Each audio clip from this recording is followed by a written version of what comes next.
फौज पाकिस्तान की सलामती और इस्तेहकाम की जामन है। नवाज शरीफ हर वो काम न करें जो अल्ताफ़ हुसैन ने किया। नवाज शरीफ की डॉन लीग्स वाली टीम लगता है कि अब वो पूरी तरह पार्टी पर हावी हो चुकी है। फ़ौज एक आइनी इदारा है और इस आइनी हैसियत में वो हुकूमत के साथ जो तावन करता है वो भी आइनी अमल है।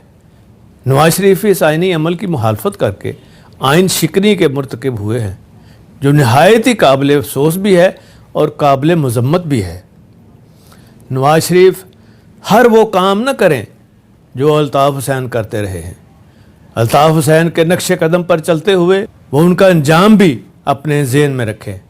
आज अल्ताफ़ हुसैन का नाम, उनकी सियासत, बल्कि कौमी सियासत में वो एक माजी का हिस्सा बन चुके हैं। अभी कुछ ही दिन पहले आर्मी चीफ ने भारत के ख़तरनाक अज़ाइम को भांपते हुए पाक फ़ौज को भी जंगी तैयारियां तेज़ करने का हुक्म दिया था। बिल्कुल इसी दौरान नवाज शरीफ की तरफ से अपनी ही फ़ौज के ख़िलाफ़ ऐलान जंग, मुल्क दुश्मनी नहीं तो और क्या है।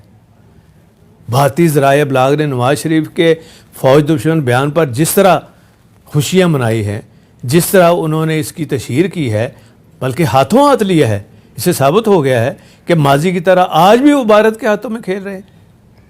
नवाज शरीफ के दौर में कश्मीरियों का किसे नहीं पता, हालांकि वो वज़ीर आज़म थे। रोज़ाना कंट्रोल लाइन पर बमबारी भी हो रही थी, बेगुनाह कश्मीरियों को शहीद किया जा रहा था। तो नवाज शरीफ उनके साथ ऐन उस वक्त पगड़ियाँ बदल रहे थे, उनके घर वालों को साड़ियाँ पेश की जा रही थी और फ़ौज जो कंट्रोल लाइन पर अपनी जानों के नजराने पेश कर रही थी। हर लम्हा हर खबर शान से